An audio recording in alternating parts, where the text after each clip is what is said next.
السلام عليكم ورحمة الله وبركاته ውድ ቤተሰቦች ሁላችሁንም ሰላም ብያለሁ። ትላንትና በአክሱም ሙስሊሞች ላይ እጅግ በጣም ዘግናኝ እጅግ በጣም ከባድ ውሳኔ ተላልፏል።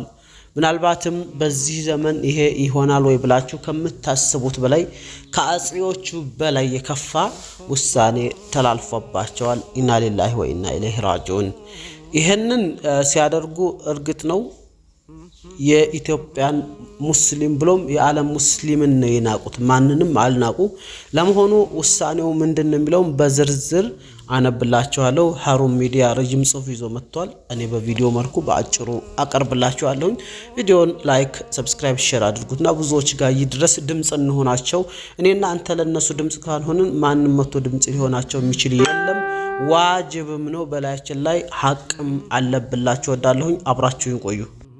ውድ ቤተሰቦቼ እንደው በአጽዮቹ ዘመን ይህን ተደርጓል እንዴ ብላችሁ እንድታስቡ ያደርጋችኋል። ራሳችሁን ቆም ብላችሁ ልትፈትሹ እንድታደርጉ የሚያደርጋችሁ ውሳኔ ነው በእነሱ ላይ የተላለፈው። እውነት እድሉን ቢያገኙ እነዚህ እዛ አካባቢ ያሉ ሰዎችና እንደዚህ በእምነት ላይ አንድ እምነት ብቻ ይሁን የሚሉ አካላት ባሉበት አካባቢ ላይ እድሉን ቢያገኙና ሙሉ ኢትዮጵያን ቢመሯት ደግሞ የቱን ያክል ኢትዮጵያ የከፋ ነገር እንደምትገባ የሚያስተምር ሁላችንም ቆመን አንዴ ሁለቴ ተራምደን ማየት የምንችለው ድርጊት ነው ትላንትና የተፈጸመው። ስንሰማ ከሩቅ ስንሰማ የነበረው በአጼዎቹ ዘመን ምናምን ሲባል የነበረው አይነት ነው። ሰው ተወልዶበታል፣ አድጎበታል፣ መብቱ ነው፣ መኖር አለበት። የፈለገውን ያምልክ፣ ድንጋይ ያምልክ፣ ምን ያምልክ። አላህ Subhanahu Wa Ta'ala ላ ኢክራሃ ፊዲን ነው የሚለው። ብሻው ምን ያምልክ፣ እንጨት ያምልክ። ለምን ሌላ ነገር አመለክ ብሎ መንካት አይቻልም።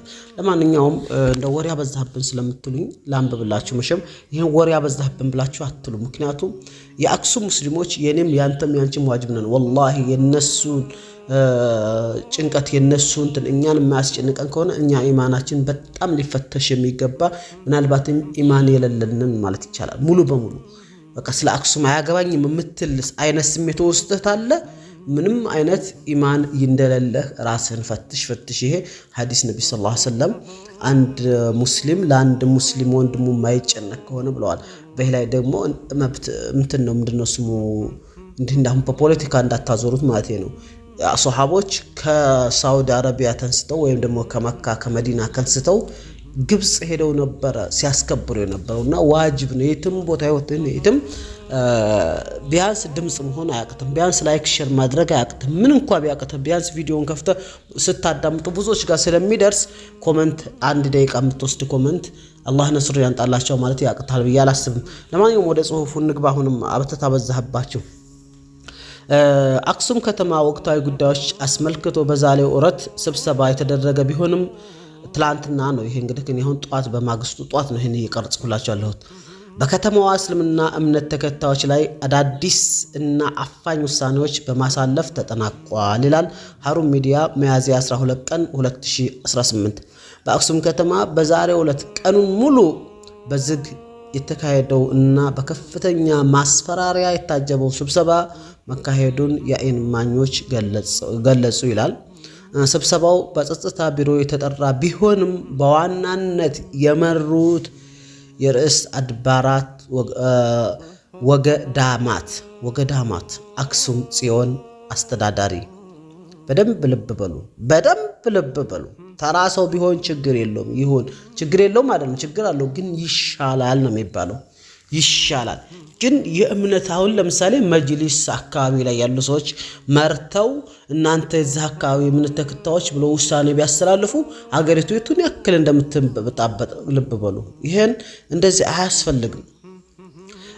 ወገዳማት አክሱም ጽዮን አስተዳዳሪ ነብሩ እድገ ጎድፋ መርሃ ሲሆን አቦ ያው ይቅርታ አማርኛው ያው በእነሱ ስለተጻፈ ብዙም አይነበበኝም። ያው አንዳንድ ጊዜ ይቅርታላችሁ ያለ ከመንግስት ወገን ምክትል ከንቲባ አበበ የጸጥታ ዘርፍ ምክትል ኃላፊ ቴድሮስ እና የከተማዋ ፖሊስ አዛዥ ኮማንደር ተስፋዬ መገኘታቸው ታውቋል ይላል። የስብሰባው ዋና ዓላማ አክሱም ከተማ ውሳኔ ሰጭ አካል አንድ የእምነት ተቋም መሆኑን ለማሳየትና ሙስሊም ማህበረሰብ በፍርሃትና በጭንቀት ውስጥ ሆኖ ስለ መብቱ እንዳይጠይቅ ለማድረግ ያለመ እንደነበረ ተገልጿል ይላል።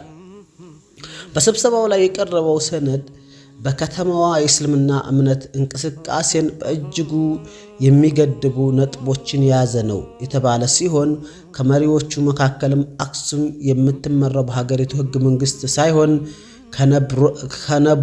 ከነበረ ትእዛዝ መሆኑን ተገልጾ ማለት ያው በእምነት ውስጥ ያለ ነገር ነው ወይም ደግሞ የመጅሊስ ኪታቡ እንደዛ አካባቢ ሊሆን ይችላል። ከነበረ ትእዛዝ ተገልጾ የሙስሊም ማህበረሰብ ይህንን እንዲቀበል ተገዷል ይላል።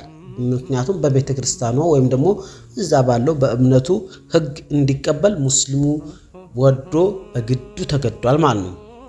በስብሰባው ላይ ያልተጋበዙ ወጣቶች በብዛት ዝም ጋር ልብ በሉ በስብሰባው ላይ ያልተጋበዙ ወጣቶች በብዛት በመግባት ሙስሊም ተወካዮች ላይ ከፍተኛ ማስፈራሪያ ሲያደርጉ እንደነበረም የዓይን እማኞች ገልጸዋል። ተጋበስ ካልተጋበስ መብታቸው ነው፣ ገቡ እነዛ ማለት ነው።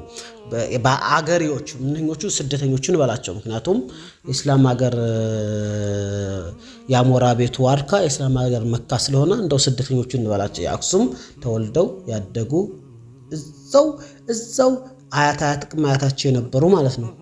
ስለዚህ አሁን ስደተኞች ይበሏቸውና ያዟቸው። ከውሳኔዎች ውስጥ ዋና ነጥቡ ይሆና ከትምህርት ቤቶች ሂጃብ መልበስ በይፋ ታግዷል። ምንም አይነት ሂጃብ መልበስ አይቻልም ትምህርት ቤት ብሎ ውሳኔ ተላልፏል። ማን ነው የዛ አስተዳዳሪ? ማለት መንግስት ምናምን አይደለም፣ ፖለቲከኛ አይደለም። ይሄ የእምነቱ አስተዳዳሪ ማለት ነው። ይዛ እንግዲህ ያው ቅድም ያልኩት ስሙን ረሳሁት ለተላይ ነው እንዳልመለስ ወደ ኋላ። ሁለተኛ ለዘመናት ሲሰራበት የነበረው ጁሙዓ ሶላት ወይም ሹቅ መስጂድ እንዳይሰገድ መታገዱ ይላል። ጁሙዓ ሶላት ሙሉ በሙሉ ታግዷል ይላል። በከተማዋ በኪራይ ቤቶች ላይ የሚገኙ መስጂዶች ሙሉ በሙሉ እንዲዘጉ ታግዷል። መስጂድ የለም ልንገራችሁ። መስጂድማ ተሰርቶ እንደዚህ መስጂድ የለም። ግን ተከራይተው ቤት ውስጥ አለ አይደል የሰው ቤት የሀብታም ቤት ያችን ተከራይተው ሰው ተከራይቶ እንደሚኖር ሁሉ ተከራይተው እየሰገዱ አይቻልም ተብሎ ሙሉ በሙሉ ታግዷል። እዚህ ጋር 3 ነጥብ ያዛችሁ። ሂጃብ የጁሙዓ አንድ መስጂድ ነበር፣ እሱም ተዘግቷል፣ ተከልክሏል ሙሉ በሙሉ እንዳይሰገድበት። አሁን ደግሞ ኪራይ ቤት ውስጥ ያሉ መስጂዶችም እንዳይሰገድባቸው ሙሉ በሙሉ ታግደዋል ይላል። እንዲዘጉ ታዟል። የአዛን ጥሪ ድምፅ ማጉያ ስፒከር መጠቀም ፍጹም ተከልክሏል።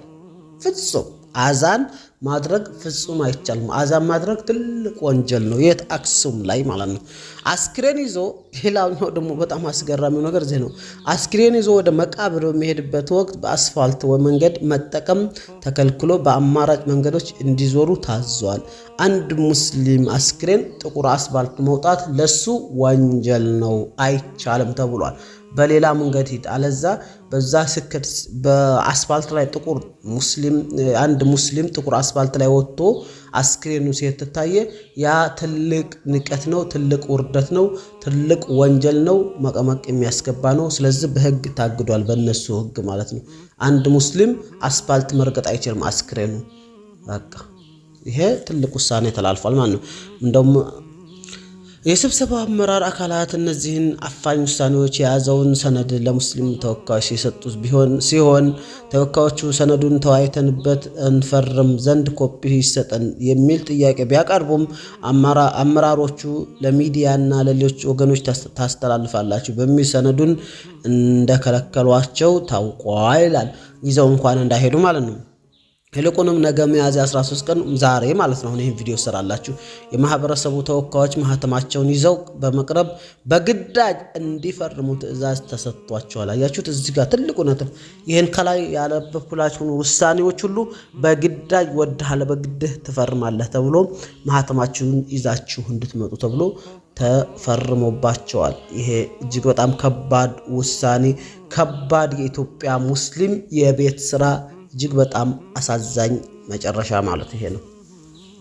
በመሆኑም ሁኔታው ለአክሱም ሙስሊሞች ህይወትና ደህንነት አደገኛ ደረጃ ላይ የደረሰ መሆኑን መላው ኢትዮጵያ ሙስሊምና ዓለም አቀፍ ሰብአዊ መብት ተሟጋቾች ትኩረት እንዲሰጥ ጥሪ ቀርቧል። ዙልቃይዳ 3 ቀን 1447 ዓመተ ሂጅራ ሃሩን ሚዲያ ይላል። በነገራችን ላይ ሃሩን ሚዲያ አላህ ያጥናህ አላህ ያጀግንህ የምስኪኖችን እንባ እየጠረክ ነው። ነገር ግን አንድ እዚህ ጋር ላንተ ራስህ የምጠይቅህ የትኛው የሰብአዊ መብት ተሟጋች የትኛው ሁማን ራይት ነው? በዚህ ዘመን ሁማን ራይቶችን መከታተል ትቻለሁ እንዳሉም ሰምቻቸው አላቅም። የትኛው ነው በዚህ ዘመን እንደው የትኛው ሁማን ራይት አልሰማሁም አላየሁም። የኢትዮጵያ መብት ተሟጋች ምናምን የኢትዮጵያ ሰብአዊ ምናምን ተሟጋች ውሸት፣ የዓለም ተሟጋች ውሸት። ሁሉም ዓለም ዲራማ ውስጥ እንደነበረችና በተለይ አሁን ሰዓት ፊልም ለምትሰሩ ሰዎች ዓለም ሙሉ ፊልም እንደነበረች ህጉ ሁሉ የሚተዳደረው ለደካሞች ብቻ እንደነበረ ነውና በአሜሪካ ኢራን ጦርነት ራሱ ማየት ትችላላችሁ። ሌላም ቦታ ትሄዱ ፍልስጤም ሙስሊሞች፣ የኢራን ሙስሊሞች፣ ተማሪዎች ስትዋልቆ የትኛው ህግ ጠይቃቸው ያንን በእናንተ ያዙት ማለት ነው። ይሄን እላችኋለሁኝ። ዞሮ ኢትዮጵያ ሙስሊምም ቢሆን ዛሬም ቢሆን የተኛ አንድነት የሌለው የተበተነ ሆኗል። ምንም እውነት እናውራ ካልን ብዙም እንደዚህ እንትን የለም። እንዳስፈሪ የሆነ ጠንካራ ተቋም ቢኖርና ጠንካራ ህዝብ ያስነሳብኛል ቢል የውላ ውሳኔ የሚተላለፍበት አልነበረም። አሁን ይሄ በነገራችን ላይ እዚህ ጋር የወሰኑ ሰዎች ተራሳዎች አይደሉም። ልብ ልትሉ የሚገባው እንደኔ ያለ ዱርዬ የሸባብ ምናምን ወጣቶች መተሰባሰቡ ይሄ ውሳኔ ቢያስተላልፉ እንኳን የተወሰነ ይሻላል። የእምነት አባት የተባሉ እንደውም አክሱም ላይ ትልቅ የተባሉ አክሱም ማለት ልክ እንደኛ መካ መዲና በሉት ለነሱ እዛው ትልቅ ቦታ ላይ ያለ ሰው ይህን ውሳኔ ማስተላለፍ ማለት ሌላ ረጅም የቤት ስራ የተሰጠን ይመስለኛል። ሰላም አለይኩም ወራህመቱላሂ ወበረካቱ። ቪዲዮውን ከወደዳችሁ ላይክ፣ ሰብስክራይብ፣ ሼር አድርጉት። ደህና ሁኑ።